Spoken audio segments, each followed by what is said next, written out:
बोल मारी अम्बे, जय जय अम्बे, बोल मारी अम्बे, जय जय अम्बे, हे बोल मारी अम्बे, जय जय अम्बे, हे बोल मारी अम्बे, जय जय अम्बे, बोल मारी अम्बे, जय जय अम्बे, बोल मारी अम्बे, जय जय अम्बे, हे बोल मारी अम्बे, जय जय अम्बे, हे बोल मारी अम्बे, जय जय अम्बे, बोल मारी अम्बे, जय जय अम्बे, बोल मारी अम्बे, जय जय अम्बे, हे बोल मारी अम्बे।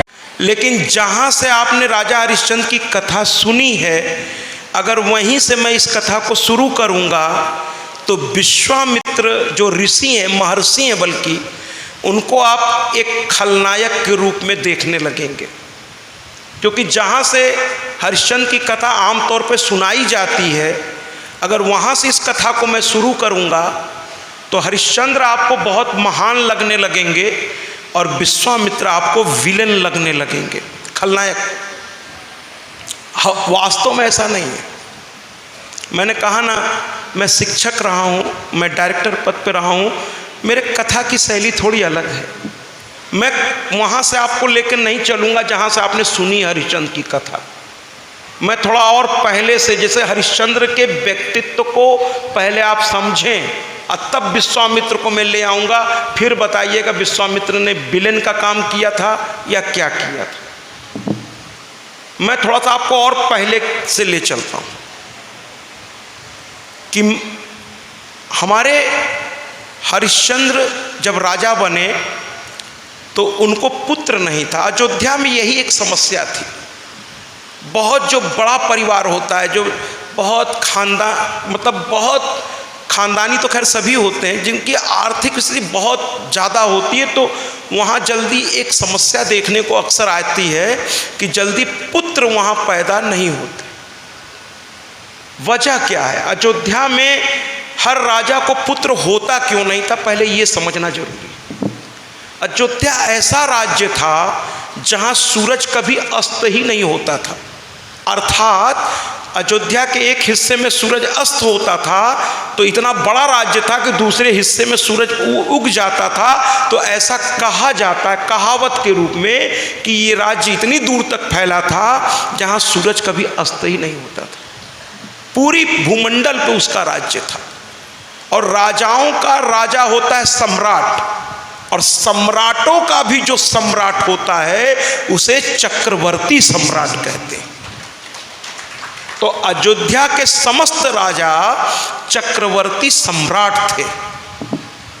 और इतनी बड़ी संपत्ति को प्राप्त करने के लिए कोई ऐसी आत्मा को आना पड़ेगा जिसने बहुत शुद्धता से, और मैंने पहले दिन भी कहा था कि आजकल लड़के पैदा हो रहे हैं महाराज, पुत्र नहीं पैदा हो रहे हैं। मैंने पहले दिन ही स्पष्ट किया था कि लड़का का मतलब क्या है, उसके नाम से ही क्लियरिटी है कि लड़का यानी हर कुछ आपसे लड़ के लेने का प्रयास करेगा, उसे लड़का कहते हैं। और पुत्र कौन है? जो पू नामक नरक से त्राण दे दे। पुत्र वो है जो पिता के चरणों से ऊपर न देखे, उससे आंख मिलाने का दुस्साहस न करे, और पिता का हर शब्द उसके लिए ब्रह्म वाक्य बन जाए, जी पिताजी के अलावा कुछ नहीं बोले, उसे पुत्र कहते हैं। पुत्र कैसे पैदा होगा? उपासना से। लड़का वासना से। जब वासना से पैदा होगा तो वो लड़का ही होगा भैया, लेकिन जब उपासना से पैदा होगा तो वो पुत्र हो जाएगा। इसीलिए हमारे सनातनी हिंदू धर्म में हर चीज का तरीका बताया गया है। पहली बार अगर स्त्री को गर्भ धारण करना हो तो पुंसवन संस्कार हमारे शास्त्रों में बताया गया है। किसी विद्वान से आप पूछेंगे, गर्भाधारण से पहले पति और पत्नी दोनों को व्रत रखना चाहिए, उपवास रखना चाहिए, अपने इष्ट की पूजा करनी चाहिए, और उनसे प्रार्थना करनी चाहिए कि हमें ऐसी संतान देना, ऐसी शुद्धात्मा मेरे घर में भेजना जो मेरे नाम को रोशन कर सके, और अगर रोशन नहीं भी कर सके तो कम से कम हमारे बाप दादाओं ने जो नाम बना रखा है उसको कम से कम वो बनाए रख सके, ऐसा शुद्धात्मा देना। उपासना करिए महाराज।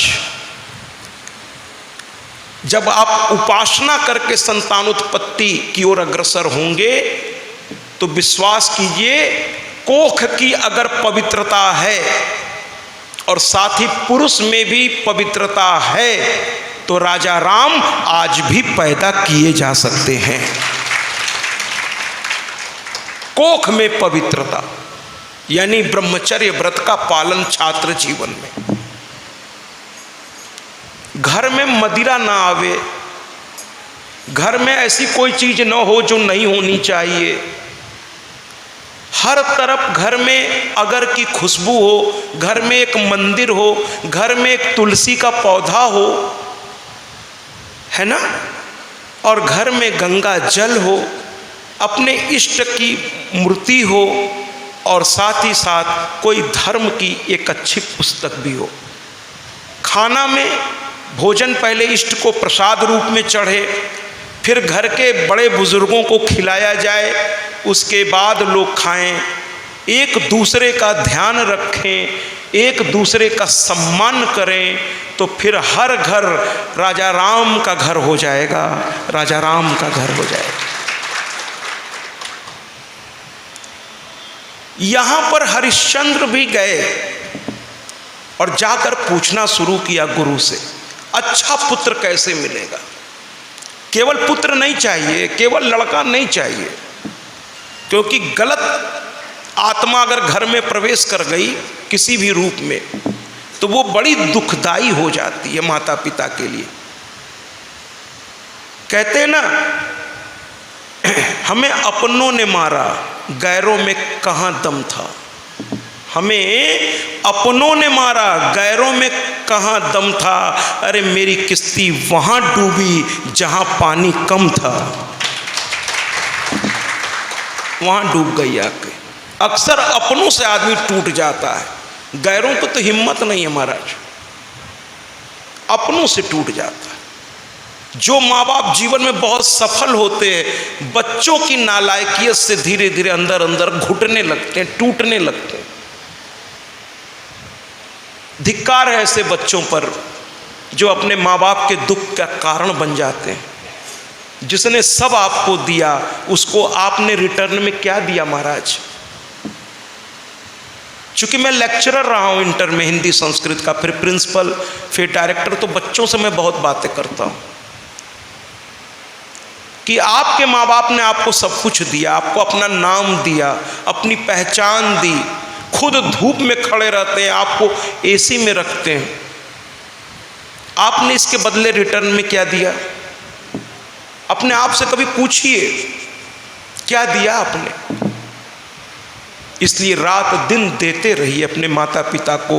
अगर उनने प्रसन्नता से एक बार आपकी ओर देख लिया, विश्वास कीजिए फिर दुनिया में आपसे बड़ा धनी कोई दूसरा नहीं होगा। माता पिता को प्रसन्न रखिए, इष्ट को प्रसन्न रखिए। गुरु का तो मैंने आपको बता ही दिया है कि गुरु ठीक है, गुरु का आदर बहुत ज़रूरी है, लेकिन सबसे पहले अगर कोई गुरु है तो वो आपकी माँ है, वो आदि गुरु है। सबसे पहले बोलना, चलना, उठना, बैठना, समाज में रहना अगर कोई सिखाता है तो वो होते हैं माँ बाप। इसलिए प्रथम गुरु तो यही लोग हैं, उसके बाद हम लोगों की बारी आती है। मेरा ऐसा मानना है, मेरा ऐसा मानना कि गुरु की बारी बाद में आती, पहले माता पिता फिर भगवान। अब यहां पर हरिश्चंद्र ने गुरु से पूछा, गुरु ने कहा ऐसा करो, अच्छा पुत्र तो उपासना से प्राप्त होगा। तो कहने लगे बताइए, जो कहिएगा मैं करूंगा, लेकिन मुझे अच्छा पुत्र चाहिए। तो कहने लगे वरुण देव की उपासना करो, वरुण देव की। हरिश्चंद्र ने पूरा तौर तरीका पूछ लिया। कुछ दिनों के लिए जो लोग बड़े बड़े इंडस्ट्री चलाते हैं, बड़े बड़े पदों पर हैं, उनके पास समय नहीं होता।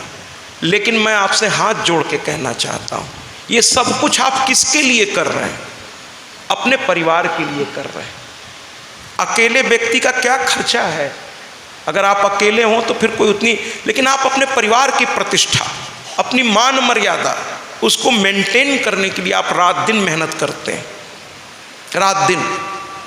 लेकिन मैं आप लोगों से हाथ जोड़ के कहता हूं कि इस व्यस्त भरी जिंदगी में पूजा, अनुष्ठान, कथाएं, व्रत, उपवास, ये सब अच्छे काम भी उसी में। जो लोग कहते हैं ना कि मैं जब आराम बूढ़ा हो जाऊंगा तब ये करूंगा, अरे भैया बुढ़ापे में आपका शरीर ही आपका साथ नहीं देगा, फिर आप क्या कर लेंगे बताइए। तो सारे धर्म के काम आपका जब हाथ पैर चल रहा हो उसी समय ज़्यादा करिए, बाकी बुढ़ापे में भी करेंगे, अच्छी बात है। तो करा करिए, वो आपके बच्चे देखेंगे। जब आप कथाएं रखेंगे, जब आप व्रत रखेंगे, जब उपवास रखेंगे, तो बच्चे आपको नोटिस करते हैं कि हमारे पापा आज क्या कर रहे हैं, मम्मी हमारी आज क्या कर रही है। तो धीरे धीरे उनमें भी वो आचरण आएगा। तो कुछ समय निकालिए, कुछ समय ऐसा निकालो, नेह कर लो भगवान से। जिसने दिया है 24 घंटे और 1 घंटे में 60 मिनट, 1 मिनट में 60 सेकंड, ये सब ईश्वर का दिया है। एक बार सांस ऐसे बाहर आई अंदर जाएगी, इसकी गारंटी कोई नहीं ले सकता। तो जब तक समय है सारे काम के साथ इसको भी, जो लोग कहते हैं कि हमें पूजा पाठ का, आप जाइए जो बहुत बड़े पदों पर हैं वो घर पर बहुत पूजा पाठ करते हैं, साधना भी करते, कर्म भी करते। मैंने पहले दिन कहा था, कर्म को धर्म से बांध लीजिए तो आप राजा राम हो जाएंगे, और अगर धर्म को कर्म से नहीं बांधेंगे तो आप रावण हो जाएंगे। कर्म को स्वच्छंद मत करिए, उसे धर्म की मर्यादा में ले आइए। जिस दिन धर्म के मर्यादा में कर्म आपने करना प्रारंभ कर दिया, उस दिन फिर स्वयं आप अपने आप में मतलब बहुत ही आदरणीय, प्रातः बंदनी, प्रातः स्मरणी कहलाने लगे। यहां पर गुरु से पूछ करके राजा जो था बैठ गया हरिश्चंद्र। वरुण देव की घनघोर उपासना उसने की। कई साल तक वरुण देव को कहता रहा, ओम श्री वरुण देवाय नमः, स्वाहा स्वाहा स्वाहा। मंत्रों के उच्चारण के साथ अग्निकुंड में आहुतियां डालने लगा। और दूसरी ओर उसने देवी भागवत कथा बैठा दी। पूरी प्रजा को कह दिया कि 2-3 घंटे समय निकालकर सब लोग माँ की नवरात्र में माँ की कथा का श्रवण करिए। आप लोग, मैं व्यवस्था दे रहा हूँ, आप सभी नवरात्र में दिन भर आराधना अपना काम भी करिए और रात में माँ की कथा का श्रवण कीजिए। सब प्रजा प्रसन्न हो गई, हमारे राजा कितने अच्छे हैं, नवरात्र में माँ की कथा की व्यवस्था, इससे अच्छा क्या होगा। हर प्रजा उनकी जय जयकार करने लगी महाराज। और उस जयकारे का प्रभाव ऐसा पड़ा कि वरुण देव प्रकट हो गए। वरुण देव के प्रकट होते ही राजा ने चरण पकड़ लिया। कहने लगे, महाराज एक ही इच्छा है। कहने लगे, क्या? तो कहने लगे, बस मुझे एक पुत्र दे दो, लेकिन ऐसा पुत्र जिसको अपना बताने में मुझे गर्व अनुभव। वरुण देव ने कहा, मैं तुम्हें दे दूंगा, लेकिन वो परीक्षा लेना चाहते थे राजा का। कभी कभी संत भी या भगवान भी थोड़ा अलग तरीके से आपसे इसलिए बात करते हैं कि वो देखना चाहते हैं। जैसे कभी कभी इंडस्ट्री का मालिक अपने किसी बहुत विश्वसनीय को थोड़ा अलग तरीके से बात करके ये देखता है कि मेरा विश्वास इस पर गलत तो नहीं है। वो देखता है अपने तरीके से, उसी समय आपके चरित्र की क्लैरिटी सामने आती है। तो वरुण देव ने भी राजा को परखने के लिए कह दिया कि तुमको मैं पुत्र दूंगा, लेकिन जैसे ही पुत्र तुम्हें प्राप्त होगा तुम पितृ ऋण से उऋण हो जाओगे। पुत्र के प्राप्त होते ही पितरों के ऋण से तुम उऋण हो जाओगे। उसके बाद तुम अपने पुत्र को मुझे बलि चढ़ा देना। राजा चकरा गए। लेकिन आदमी ना जब कुछ पाने के उसमें रहता है तो वो बहुत दूर तक नहीं सोचता, वो कहता पहले मिल जाए बाद में देखेंगे। इन्होंने हाँ कर दी, कही ठीक ठीक ठीक, बिना सोचे समझे हाँ कर दिया। वरुण जी समझ गए कि ये स्वार्थ में इतना पड़ गया है कि मैंने वास्तव में क्या कहा इससे, इसने ये बात समझी ही नहीं। लेकिन वरुण भी चले गए। राजा को पुत्र हुआ, बहुत सुंदर रोहित नाम का लड़का था, और इनकी पत्नी सेव्या। आज थोड़ा फिर चर्चा होगी इस पर कि सेव्या कैसी थी। तो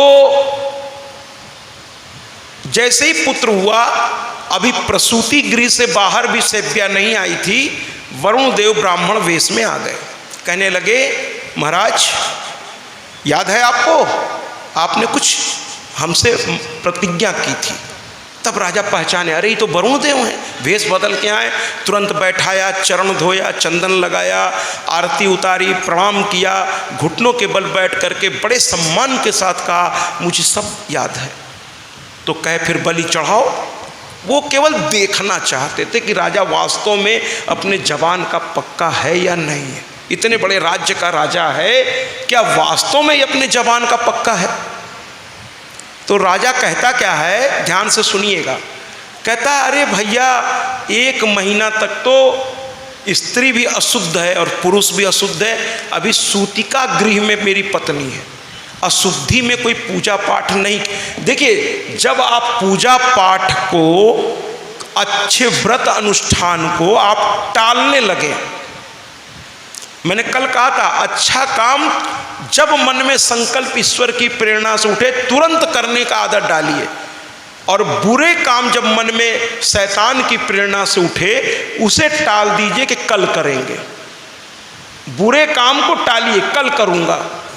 अच्छे काम को तो तुरंत करिए, इसके पहले कि आपके जाने अनजाने में किए गए पाप आपको उस काम को करने से रोक देना चाहते हैं। क्योंकि जिस दिन अच्छा काम आपने कर दिया, पूजा पाठ, व्रत, उपवास, अनुष्ठान, या किसी भूखे को भोजन, या किसी का दर्शन, किसी असहाय की सहायता, विश्वास कीजिए हर सही काम आपके पापों को जला करके भस्म करता है। ये सत्य है।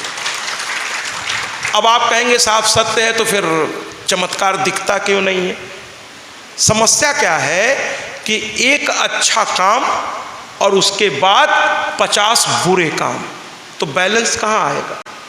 आपने अकाउंट में पैसा डाला 1 लाख और खर्च कर दिया 10 लाख, तो 9 लाख आप माइनस में जाएंगे ना, प्लस में थोड़ी जाएंगे।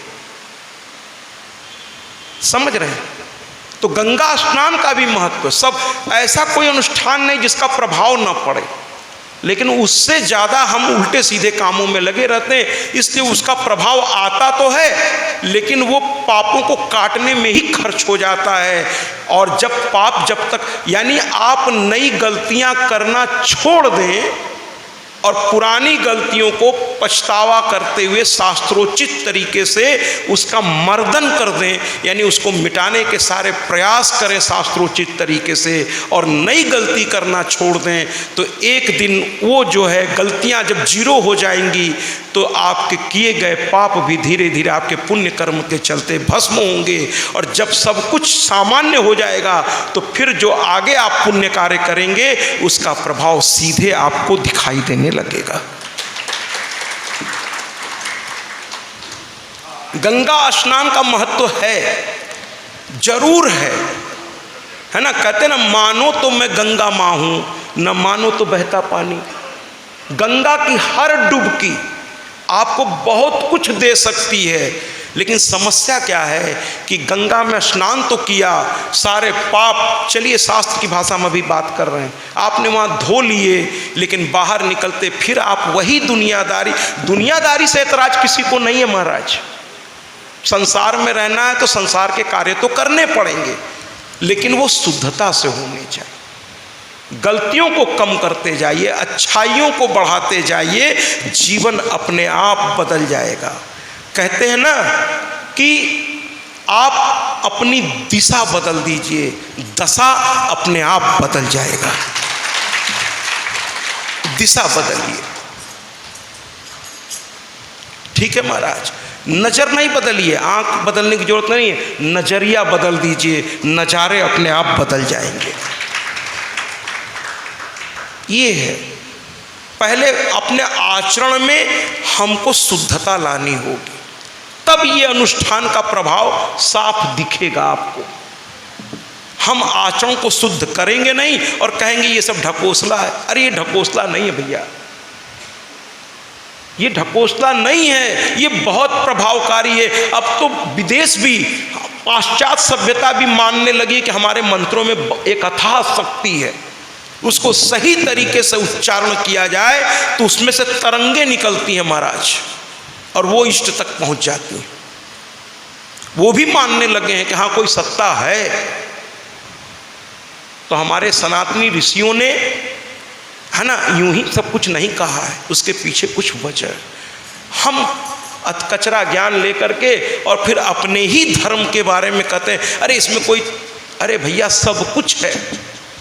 इसमें एक छोटा सा दृष्टांत हम देना चाहेंगे। एक व्यक्ति अपने गुरु के पास गया, कहा मुझे साधना बताइए। गुरु ने साधना बता दी, वो साधना करने लगा। करते करते उसको करीब 15-16 साल हो गए। उसको लगा कोई फायदा नहीं हो रहा है।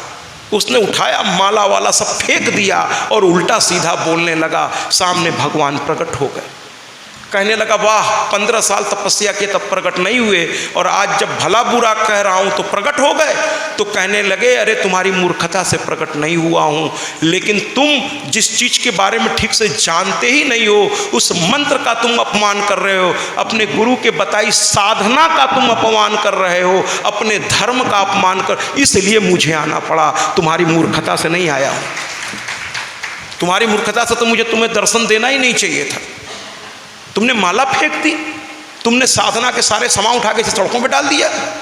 इतने स्वार्थी हो गए तुम कि तुम्हारा स्वार्थ की पूर्ति नहीं हो रही है, तो तुमने साधना को ही ढकोसला कह दिया, तो मुझे आना पड़ा। तो कहने लगा 15 साल से गुरु के बताए रास्ते पे चल रहा हूँ, मुझे क्या मिला? कहे देखना चाहते हो? भगवान ने कहा देखना चाहते हो, क्या मिला? तो कहने लगा हाँ। तो भगवान ने उसकी आंखों पर ऐसे हाथ घुमा दिया। उसने देखा सामने बड़े बड़े पहाड़, बहुत बड़े बड़े पहाड़, और उसमें आग लगी हुई है, धूं धूं करके पहाड़ जल रहे हैं। उन्होंने पूछा ये क्या है? तो कहने लगे अरे मूर्ख, तेरे जाने अनजाने में किए गए वो पाप हैं जो पहाड़ का रूप लेके सामने खड़े हैं, और तेरी साधना ने इन पापों को जलाना शुरू कर दिया है। जिस दिन ये जल के पूरी तरह से भस्म हो जाएंगे, उसी दिन तेरी साधना सफल हो जाएगी। तुझे सही रास्ता बताया गया था, तू धैर्य नहीं रख सका, तू धैर्य नहीं रख सका। तो कुल मिलाकर के हरिश्चंद्र जी जो है वो साधना किए, वरुण देव ने प्रसन्न होकर उन्हें पुत्र दिया, और उसके बाद जो है वरुण आए, कहने लगे बलि चढ़ाओ। तो कहने लगे 1 महीने बाद आइएगा। अब देखिए साहब, उधार लेते समय आदमी कैसे बात करता है और उधार देते समय कैसे बात करता है। तो लेते समय तो बड़ा उन्होंने मधुर मधुर, अब कहते 1 महीने बाद आइएगा। फिर अगले महीने वरुण आ गए, कहने लगे अब बलि चढ़ाओ। तो कहते हैं अरे आप तो इतने ज्ञानी हैं, आपको क्या पता नहीं है कि 6 महीने से पहले जब तक इसके दांत पूरे तरह से नहीं निकल जाए, अन्नप्राशन न हो, तब तक ये बलि की योग्य नहीं हो सकता। वरुण फिर चले गए। फिर 6 महीने के बाद तो कहने लगे योगोपवित संस्कार जब तक नहीं होगा ये बलि की योग्य नहीं हो सकता। वरुण समझ गए कि ये हमको बस बातों में घुमा रहा है। इंसान भी बड़ा विचित्र है, माने अपने आप को इतना बुद्धिमान समझने लगता, भगवान इस पे हंसते हैं कि वो भगवान को ही समझाने लगता। एक व्यक्ति भगवान के पास गया, कहा मुझे बड़ी तकलीफ है, मुझे पैसे की आवश्यकता है, अगर 1 थैला पैसा भी आप दे दो, है ना, कम से कम, चलिए एक उदाहरण के तौर पे बोल देता हूँ कि 1 लाख रुपए अगर मुझे दे दो तो 50,000 तुम्हारे मंदिर में दान कर दूंगा, या किसी शुभ काम में लगा दूंगा, किसी व्रत अनुष्ठान में लगा, किसी सेवा में लगा दूंगा। ये 50,000। और जैसे ही वो बाहर निकला, भगवान ने परीक्षा ली, दरवाजे पे उसे एक थैली मिली, उसने गिना, पूरे 50,000 थे। तो कहता क्या है, अच्छा आपने अपना हिस्सा पहले ही निकाल लिया। मैंने भगवान भी जीएसटी काट के दे रहे हैं, टीडीएस काट के दे रहे हैं आपको, क्या बात है। तो कहने का तात्पर्य यह है कि वरुण देव को वो घुमाता रहा, वरुण देव घूमते रहे। अंत में वरुण देव ने उसे सावधान किया कि मैं सब समझ रहा हूं, तुम बलि चढ़ाना ही नहीं चाह रहे, और हकीकत में मुझे बलि चाहिए भी नहीं थी। मैं तो तुम्हें देखना चाहता था कि अयोध्या के नरेश के लायक हो कि नहीं हो तुम, क्योंकि तुम्हारे रघुवंश में कहा गया है कि रघुकुल रीति सदा चली आई, प्राण जाय पर बचन न जाई। तुम उसके योग्य हो कि नहीं, बस मैं ये देखना चाह रहा था। वरना बलि, पशु बलि या मानव बलि कोई भगवान स्वीकार नहीं करता। ये मैं कई दिन से आपसे कह रहा हूँ कि बलि माँ भी स्वीकार नहीं करती। अब आप कहेंगे कि शास्त्रों में बलि जरूर लिखा है बलि, लेकिन उसमें हमें बताइए कहाँ लिखा है पशु या मानव। बलि के पहले पशु या मानव कहाँ लिखा है? उसमें केवल बलि लिखा है। उसका सही मतलब तो समझिए महाराज। बलि चढ़ाइए, लेकिन कैसे? पुरोडास विधि से। अब आप कहेंगे ये क्या विधि है? पुरोडास वो विधि है जिसमें ब्रह्मा का बनाया सामान नहीं चढ़ता, जीवंत व्यक्ति नहीं चढ़ता। जो त्रिशंकु लटक गया था तो बीच में जो स्वर्ग की रचना विश्वामित्र ने जिद में करनी शुरू कर दी थी, उसी में कुछ चीज़ों का वो निर्माण कर बैठे थे। उसमें से सबसे ऊपर माना जाता है नारियल को।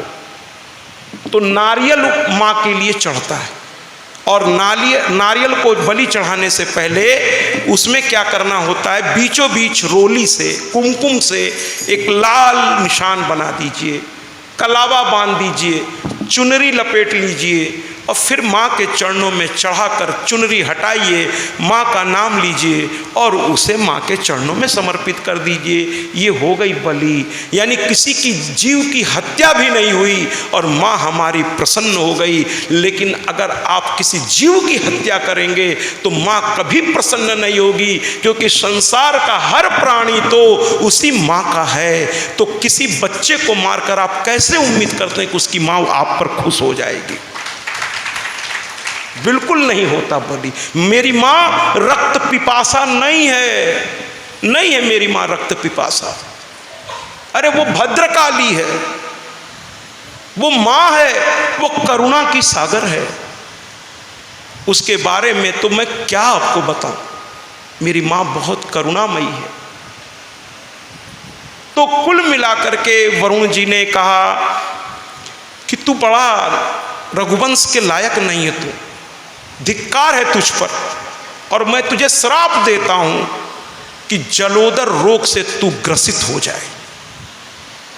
तू देवता से झूठ बोल रहा है, तो इंसानों के साथ तू क्या करेगा?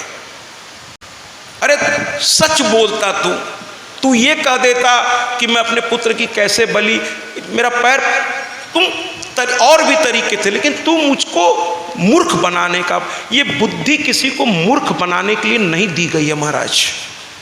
ये बुद्धि आपको ज्ञान, इसीलिए भगवान किसी पर जब खुश होता है तो उसे दौलत नहीं देता। ये भ्रम निकाल दीजिए। भगवान न तो किसी को सुख देता है और न किसी को दुख देता है। दोनों हमारे कर्मों का नतीजा होता है। भगवान इज नॉट ए सब्जेक्ट। भगवान करता नहीं है, भगवान दृष्टा है। वो सिर्फ देखता है कि उसने जो कुछ आपको दिया है उसका उपयोग आप कैसे कर रहे हैं, सिर्फ वो ये देखता रहता है। ध्यान से सुनिए। और गीता में कृष्ण ने कहा है कि जब मैं किसी पे प्रसन्न होता हूं तो लोगों को लगता है मैं दौलत देता हूं। ना, दौलत तो उसके कर्मों का सुफल है और दरिद्रता उसके कर्मों का दुष्परिणाम है। लेकिन मैं क्या देता हूं? तो कहते हैं ददामि बुद्धिम, मैं उसे बुद्धि प्रदान करता हूं। ज्ञान प्रदान करता हूँ, वैराग्य। जिस दिन वास्तव में भगवान आपको मिल जाएंगे, भौतिक सुख सुविधा आपको अच्छी लगेगी ही नहीं, आपको तो हर जगह वही नजर आने लगेगा। ये सब मान सम्मान, ये सब चीज़ें कोई पैर छुए न छुए कोई आपको फर्क नहीं पड़ने। और अगर कोई छूता भी है, आपको सम्मानित भी करता है, तो जानते हैं जो संत होते हैं, जैसे वो संत हैं, आप उनका सम्मान करेंगे तो वो जानते हैं क्या करते होंगे। वो तो यही करते होंगे, मैं भी यही करता हूँ कि बस वो आप उनको हाथ जोड़ते हैं और हम लोग उसको हाथ जोड़ते हैं कि आज तूने इस लायक बनाया, वरना मैं क्या और मेरी हस्ती क्या, मैं क्या और मेरी हस्ती क्या। कहने का तात्पर्य है अप्रसन्न हो गए और श्राप दे के चले गए, श्राप दे के चले गए। अब इनको जलोदर रोग हो गया, बड़े दुखी हो गए। अब इंसानी फितरत देखिए, जब तक सुख था भगवान को भी टहलाने से बाज नहीं आ रहे थे, अब दुख पड़ा तो फिर गुरु के पास गए। गुरु ने कहा तुमने गलत किया, ईश्वर के साथ ऐसा, अरे इंसान के साथ नहीं करना चाहिए, तुम ईश्वर के साथ ऐसा कर बैठे, झूठ सच झूठ सच, ये क्या है, ये कैसी जिंदगी है तुम्हारी।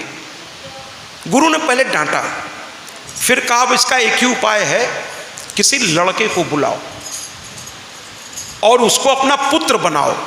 पुत्र भी कई तरह के होते हैं, दत्तक। और फिर बलि, उस जमाने में ऐसा होता था महाराज, अब क्या करिएगा। फिर राज्य में ढिढोरा पिटवा दिया गया कि राजा को एक पुत्र की आवश्यकता है, कोई भी अपना पुत्र राजा को दे करके राजा उसे पुत्र रूप में स्वीकार कर लेंगे, लेकिन उसकी बलि चढ़ा दी जाएगी। लेकिन कोई पिता अगर अपने पुत्र को देना चाहता है तो जो मांगेगा राजा उसे देने को तैयार है। अब लालच में कोई ना कोई तो आ ही जाएगा महाराज, एक से एक दुनिया में। कहते ना, एक ही उल्लू काफी था बर्बाद गुलिस्ता करने को। और जिस समाज में ऐसी स्थिति आ जाए कि हर डाल पे उल्लू बैठा है, अंजाम गुलिस्ता क्या होगा।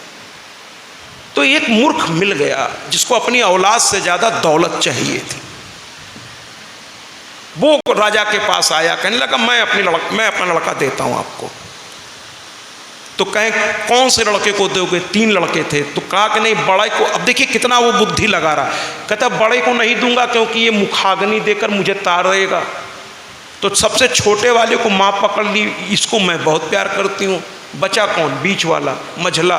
कहे बस इसको ले जाओ। राजा ने कहा पक्का, कहे हाँ। कहे इसके बदले, तो खूब धन उसने मांगा, राजा ने भी दे दिया। इसके बाद उस लड़के के गले में, उस जमाने में ऐसा होता था महाराज, रस्सी बांध करके ले आया गया, उसको बलि पशु की तरह इस्तेमाल किया गया, नहला धुला के सजा करके स्तंभ से बांध दिया गया। पूरी सभा सामने बैठ गई कि अब बलि होगी, बलि होगी। और अंत में जब बलि शुरू होने जा रही थी तो विश्वामित्र कहीं से आ गए, कहने लगा अरे क्या कर रहे हो तुम, मानव बलि, अरे ये घनघोर अपराध है ना। जन्म देने का अधिकार उसका है, लेने का भी उसी का है। तुम कौन होते हो तय करने वाले कि किसकी मौत कब होगी। वो ईश्वर की सत्ता है, वही तय करता है। फौरन इसको आज़ाद कर दो, नहीं तो मैं तुम्हें बता दूंगा कि मैं कौन हूँ। आज़ाद करो इसे। राजा को इतना तकलीफ में उसकी बुद्धि मारी गई को कहता है महाराज आप भी जो चाहो मुझसे ले लो, लेकिन इसकी बलि चढ़ाने दो, वरना वरुण देव हम श्राप वापस नहीं लेंगे और मुझे बहुत तकलीफ हो जाएगी। राजा ने कहा कि ऐसा कर लेने दो मुझे, और इस समय मुझे मत परेशान करो क्योंकि मैं बहुत परेशान हूँ। अगर इसमें तुम परेशान करोगे तो मैं भूल जाऊँगा कि आप ऋषि हो। राजा भी इस समय थोड़ा अलग ही मूड में आ गए थे। विश्वामित्र को लगा कि राजा पागल हो गया है, इस समय तकलीफ में इसकी बुद्धि भ्रष्ट हो गई है, इससे कुछ बात करना बेकार है। विश्वामित्र दौड़ के गए उस लड़के के कान में, कहे रो नहीं, रो नहीं। संत किसी को रोते नहीं देख पाता।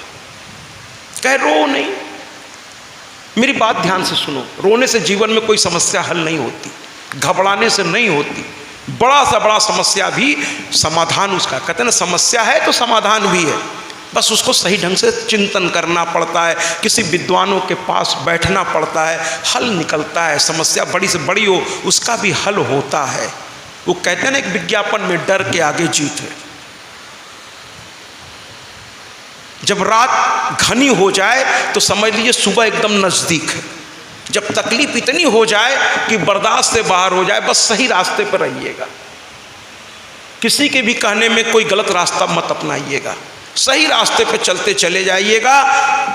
निश्चित अगर अच्छे दिन नहीं रहे तो बुरे दिन भी नहीं रहेंगे, फिर वापस आपके अच्छे दिन आएंगे। ये विश्वास रखिए अपने आप से। तो विश्वामित्र उसके कान में बोले कि देखो बेटे, सुनहसेप उसका नाम था। क्या सुनहसेप, सुनो, अब तुम्हारे यहाँ कोई नहीं सुनेगा, क्योंकि जिसका दुश्मन सत्ता ही हो जाए, प्रशासन ही जिसके दुश्मनी में खड़ी हो जाए, उसको कौन बचाएगा महाराज? सत्ता जिसकी है। तो कहे अब राजा ही तुम्हारे खिलाफ है तो कोई तुम्हारी मदद नहीं करेगा। ऐसे में एक ही काम कर सकते हो, तुम वरुण देव को पुकारो, भगवान मेरी नैया, तुम वरुण देव को पुकारो। और उन्होंने वरुण मंत्र दिया और उसको जाप करने का तरीका बताया। इसीलिए विद्वानों को घर बुलाते रहना चाहिए। विद्वान रास्ता बताते हैं आपके जीवन में, है ना। विद्वानों को बुलाइए, उनसे थोड़ा चर्चा करिए, किसी भी बहाने उनको बुलाइए। कोई ऐसा कार्यक्रम रख दीजिए कि उनको आना पड़े आपके पास, और जब जितने दिन वो रहें उनसे कुछ सीखने का प्रयास करिए। वो कुछ ना कुछ अच्छा रास्ता बताते जाएंगे आपको, आपके परिवार को। वरुण देव को बता दिया उपासना, और ये लड़का मंत्र जपते जपते अचानक रो पड़ा, अचानक रो पड़ा। और शायद इस गायक ने इसके दर्द को आपके सामने प्रस्तुत कर देगा। ये गायक जो भी है कि वास्तव में वो लड़का उस समय कह क्या रहा होगा, आइए इस गीत से समझते हैं।